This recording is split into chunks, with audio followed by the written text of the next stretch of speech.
to build the world anew. Di sana Presiden Soekarno memaparkan tentang Pancasila ini, tentang the five principle ya, dan bangsa-bangsa lain sangat kagum dan mengapresiasi ini.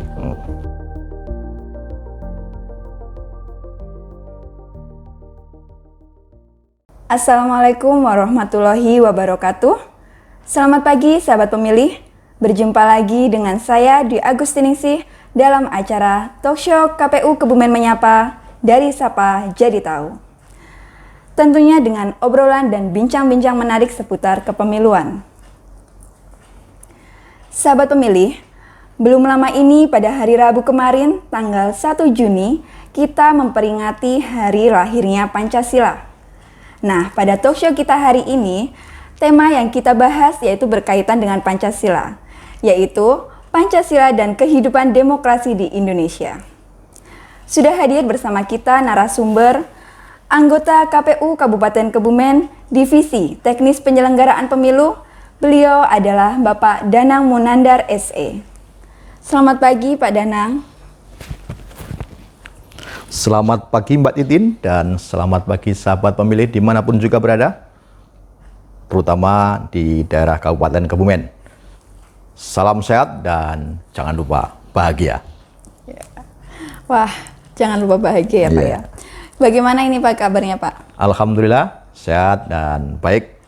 Semoga juga yang lain juga ya. Ya, alhamdulillah, semoga semuanya diberikan kesehatan ya Pak ya. Ya. Amin. Ya Pak, seperti yang tadi saya sampaikan ya Pak, hari Rabu kemarin kita telah memperingati hari lahirnya Pancasila ini Pak. Ya, benar. Ya, pada tanggal 1 Juni 1 ya Juni. Pak ya. Iya. Nah, ini Pak, dari beberapa waktu yang lalu saya sempat melihat di sebuah channel YouTube seorang YouTuber ini Pak. Beliau itu mengadakan tentang social challenge, tentang pengetahuan remaja tentang Pancasila. Dan beberapa waktu yang lalu saya juga pernah melihat di sebuah stasiun televisi itu mengadakan reportase kepada masyarakat tentang pemahaman Pancasila. Nah, dari keduanya ini saya lihat itu masih banyak dari masyarakat dan khususnya kaum muda ya Pak yang belum begitu paham tentang Pancasila. Entah itu dari sejarahnya, pengamalan Pancasila di kehidupan sehari-hari. Nah, hal-hal yang seperti ini menurut Bapak itu apa Pak penyebabnya Pak? Sebenarnya cukup memprihatinkan ya. Yeah. Pemahaman masyarakat, apalagi generasi muda terhadap Pancasila sekarang ini. Apalagi Pancasila kan merupakan ideologi bangsa Indonesia, ideologi negara ini ya. Semestinya mereka sangat paham ya filsafat Pancasila, kemudian juga pengamalan Pancasila dan juga sejarah Pancasila, karena mereka juga kalau tahu sejarah kan akan tahu ya kenapa kemudian Indonesia ini menggunakan Pancasila sebagai dasar negara dan juga sebagai ideologi bangsa ya. Pemahaman masyarakat dan juga generasi muda seperti yang tadi disampaikan oleh Mbak Tin tadi, ini sebenarnya karena sikap pragmatis ya, pragmatisme di kalangan warga negara terhadap ideologi bangsa ini. Selain itu juga berkurangnya rasa kepemilikan terhadap bangsa dan negara. Jadi sense of belonging terhadap negara ini kurang ya, kurang. Dan semestinya ini tidak terjadi karena kita sebagai warga negara harus memiliki rasa kepemilikan yang tinggi dan juga memiliki kepedulian yang tinggi terhadap bangsa dan negara. Utamanya terkait dengan ideologi bangsa yang disebut dengan Pancasila. Apalagi kalau kita lihat ke belakang ya, bagaimana bangsa Indonesia ini terkait dengan Pancasila ini mendapat pujian dan apresiasi yang begitu tinggi dari bangsa-bangsa lain. Kita ingat ketika dulu Presiden Soekarno berpidato di sidang umum PBB, waktu itu pidatonya berjudul To Build the World Anew. Wah. Di sana Presiden Soekarno memaparkan tentang Pancasila ini, tentang the five principle, ya, dan bangsa-bangsa lain sangat kagum dan mengapresiasi ini. Ini kan sudah merupakan suatu kebanggaan tersendiri. Iya. Nah, kita semestinya sekarang ini warga negara, warga masyarakat, generasi muda harus lebih ini ya, lebih intens mengkaji dan mengamalkan Pancasila. Gitu. Wah, harusnya nih kita sebagai bangsa Indonesia ini harus bangga ya Pak ya, Iya. karena ideologi kita itu sangat dikagumi oleh negara lain. Negara lain, Iya. iya. Tapi kita di sini malah kadang dari dasarnya saja kita tidak tahu maksud dari ideologi itu sendiri apa ya Pak ya. Dicek ternyata banyak juga yang tidak hafal Iya, Pancasila. Iya, betul. Nah, iya Pak, padahal kan waktu dulu mengenyam pendidikan nih ya Pak, saya sendiri maksudnya kan dulu juga sudah ada nih pendidikan dari Pancasila itu sudah ada pengetahuan tentang Pancasila. Iya. Mungkin dari situ sebenarnya itu sudah kiat dari kita sudah ada kiat untuk memberikan pemahaman terhadap dasar Iya, negara kita ini ya Pak ya. Cuma seharusnya dari kita sendiri itu ada peran aktif ya Pak. Jadi Iya, selain kita mendapatkan Iya. pendidikan di Secara kampus, formal iya, di secara formal. sekolah maupun di kuliah itu juga ada peran aktif Peran dari aktif warga dari kita. negara untuk mempelajari dan mengkaji tentang ideologi bangsa ini. Dan mestinya untuk memupuk sikap-sikap dan sifat-sifat ini, pemerintah dalam tanda petik harus intens melakukan doktrinasi kepada warga negaranya terkait dengan penanaman nilai-nilai Pancasila. Selain itu ya tadi harus masing-masing warga negara, masing-masing individu juga harus intens melakukan pembelajaran diri sendiri, melakukan pengkajian terhadap ideologi bangsa dan negara ini. Ya mungkin berawal dari diri kita sendiri, mungkin ke lingkungan yang lebih besar lagi itu keluarga ya Pak ya, mungkin baru ke tingkat sekolah dan masyarakat seperti itu ya Pak ya. Nah, baik Pak. Nah di sini tadi Bapak sudah menyinggung tentang sejarah Pancasila nih Pak. Iya. Nah mungkin bisa sedikit Bapak jelaskan atau ceritakan nih Pak kepada sahabat pemilih dan saya juga sih karena saya juga sudah lupa-lupa ingat ini Pak tentang sejarah Pancasila. Nah biar sahabat pemilih dan kita semua bisa lebih tahu lagi, lebih kembali lagi kita flashback ke masa itu Pak. Jadi memang telah kita sepakati bahwa pada tanggal 1 Juni itu sebagai hari lahirnya Pancasila. Bahkan sekarang ini kan kalau 1 Juni menjadi tanggal merah. Iya, libur yang nasional ya Pak. diliburkan sebagai hari libur nasional. Tetapi bagi warga negara itu dihimbau untuk melakukan upacara untuk memperingati hari lahir Pancasila. Misalnya di lembaga pendidikan, di kantor-kantor itu diwajibkan untuk upacara memperingati hari lahirnya Pancasila, yang kebetulan harinya itu hari yang diliburkan secara nasional. Nah, jadi kalau kita telaah dalam sejarahnya memang pada 1 Juni 1945 kata Pancasila ini muncul dan disampaikan oleh Bung Karno dalam pidatonya. Jadi waktu itu di akhir-akhir penjajahan Jepang, para tokoh-tokoh bangsa itu kan berkumpul dalam suatu wadah yang itu juga difasilitasi oleh pemerintah penjajah Jepang waktu itu dalam suatu lembaga yang disebut dengan Dokuritsu Sumbi Cho Sake, atau kalau dalam bahasa Indonesia itu Badan Penyelidik Usaha Persiapan Kemerdekaan Indonesia atau BPUPKI. Nah, dalam wadah itu para tokoh bangsa yang diketuai oleh Rajiman Widyodiningrat, mereka dipersilakan untuk menyampaikan konsepsinya terkait dengan sebuah bangsa dan negara yang nantinya akan didirikan, yang kemudian disebut dengan Indonesia ini. Nah, mereka kemudian menyampaikan gagasannya tentang kemerdekaan Indonesia dan juga menyampaikan gagasannya terkait dengan ideologi bangsa dan negara yang nantinya akan didirikan. Nah, sampaikan. Kemudian pada tanggal 1 Juni 1945, Bung Karno mendapat kesempatan untuk menyampaikan gagasan-gagasannya. Bung Karno kemudian berpidato menyampaikan gagasannya dalam sidang itu. Yang pertama adalah tentang gagasan Indonesia Merdeka. Kapan merdekanya? Kalau dalam bahasa waktu itu, Indonesia merdeka sekarang, itu intinya waktu itu. Punya gagasannya tentang kemerdekaan Indonesia. Jadi intinya kita harus merdeka sekarang juga. Kemudian setelah itu perlu diperlukan sebuah dasar negara, sebuah ideologi atau sebuah pandangan hidup yang bisa disebut dengan apa? Weltanschauung kalau dalam bahasa asingnya itu ya, atau filosofi Grondslag kalau dalam bahasa Belanda disampaikan. Nah, kemudian Bung Karno menyampaikan ada 5 pointer. Yang pertama itu bahwa kita mendirikan suatu bangsa, makanya perlu adanya suatu paham kebangsaan yang pertama. Itu bahwa ini kan dikupas secara detail oleh Bung Karno waktu itu tentang sebuah bangsa, tentang kebangsaan ya.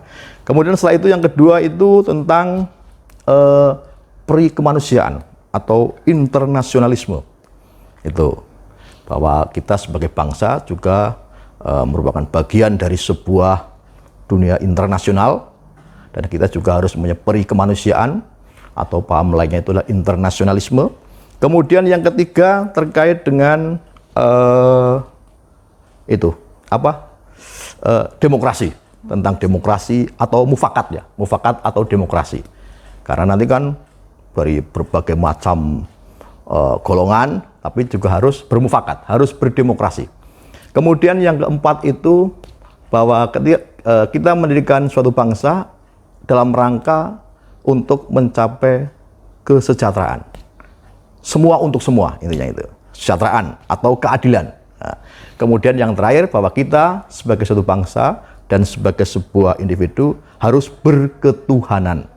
Makanya itu poin-poin 5 itu kepada kebangsaan, kemudian perikemanusiaan, kemudian tadi mufakat atau demokrasi, kemudian keadilan sosial, kemudian berketuhanan. Nah, ada 5, karena 5 dalam bahasa Sanskerta itu kan panca. Panca.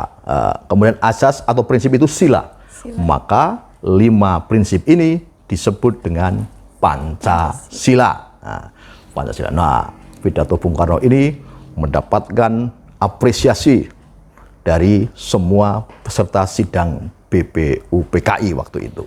Nah, karena pada 1 Juni, maka akhirnya 1 Juni disepakati dengan hari lahirnya Pancasila.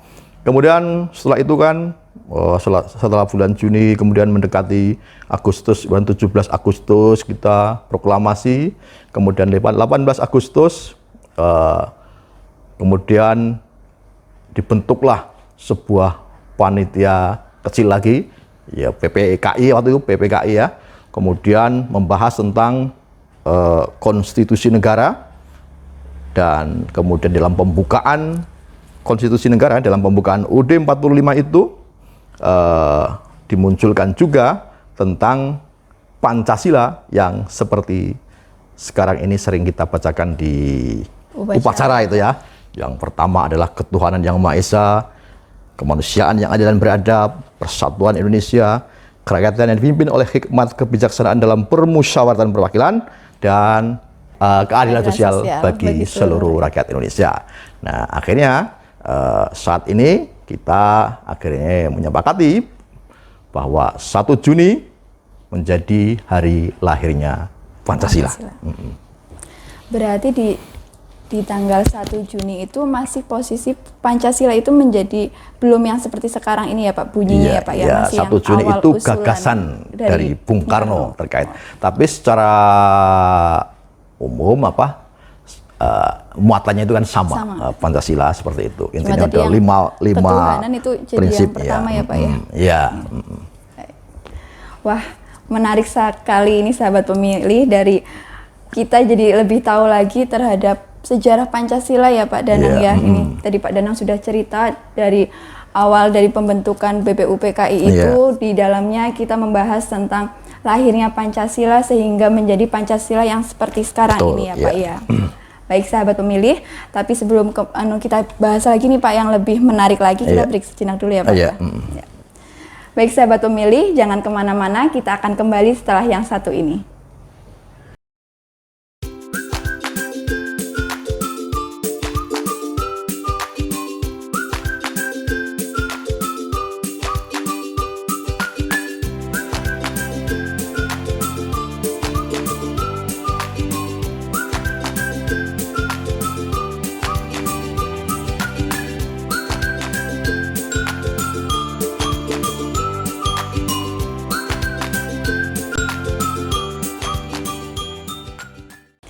Kembali lagi dalam acara Talkshow KPU Kebumen Menyapa dari Sapa Jadi Tahu. Masih bersama saya dan Bapak Danang Munandar. Baik Pak, tadi kita sudah membahas tentang penyebab ya Pak ya, mengapa masyarakat masih kurang paham terhadap Pancasila. Terus tadi tapi sama Pak Danang udah langsung diceritakan bagaimana sejarah dari Pancasila itu sendiri ya Pak ya. Baik Pak. Melihat tema kita hari ini Pak, kita tidak berbicara cuma tentang Pancasila ya Pak, tapi tentang kehidupan demokrasi juga.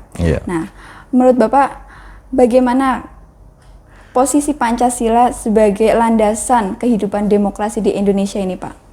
Iya, sebagai ideologi bangsa dan negara tentunya Pancasila itu melandasi semua aspek ya kehidupan bernegara, kemudian bernegara, termasuk kehidupan demokrasi.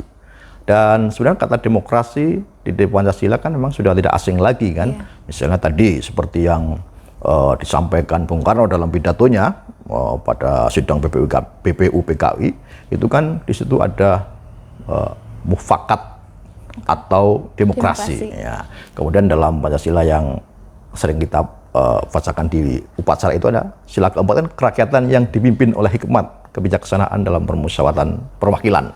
Nah itu intinya memang Pancasila dan demokrasi itu memang suatu hal yang memang tidak bisa dipisahkan ya. Apalagi pada masa-masa sekarang ini kan kita hidup di suatu bangsa yang beriklim demokrasi gitu ya. Misalnya ada pemilu, ada pilkada, itu kan suatu bentuk wujud dari demokrasi yang kita jalankan. Sehingga dalam menjalankan demokrasi ini kita juga harus tetap berpegang teguh pada Pancasila yang sudah kita sepakati sebagai suatu ideologi bangsa. Baik Pak. Berbicara tentang berpegang teguh dengan Pancasila dan kaitannya dengan kehidupan demokrasi ini ya Pak. Kan melihat sebentar lagi kan kita juga akan menyongsong pemilu serentak tahun 2024 ini ya Pak ya. Nah di dalamnya situ kan pasti bakal ada perbedaan pendapat, entah pilihan gitu.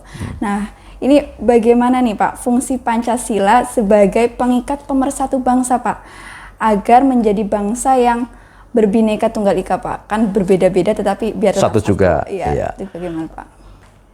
Bangsa Indonesia terdiri dari berbagai suku bangsa, berbagai bahasa, berbagai agama dan kepercayaan yang kemudian itu terhimpun menjadi satu. Sehingga sejak dulu muncul itu ya, Bhinneka Tunggal Ika, Tanhana, Dharma, Manrua, yang itu sudah muncul jauh sebelum bangsa Indonesia ini berdiri. Dengan berbagai macam tadi, latar belakang tadi, tentu tidak sulit ketika nanti pada masa pemilu 2024 ada banyak partai politik, banyak kepentingan politik yang itu bisa disatukan menjadi satu kepentingan untuk memajukan bangsa dan negara Indonesia. Jadi berbagai kultur, berbagai macam ras ya, sara ya, suku, agama, ras, etnik itu tidak akan menimbulkan konflik tentunya. Tapi justru itu menjadi sebuah pemersatu ya Pak. Pemersatu, bahkan menjadi modal bangsa ini untuk menjadi satu bangsa yang unggul ya. jadi bangsa yang hebat ya. Karena memang dari dulunya kita sudah multi etnis, multi kepercayaan, dan dari dulu sampai sekarang juga kita hidup rukun, sehingga muncul istilah gotong royong ya di bangsa Indonesia. Nah, gotong royong ini juga menjadi suatu yang selalu kita laksanakan dalam setiap event-event di bangsa ini.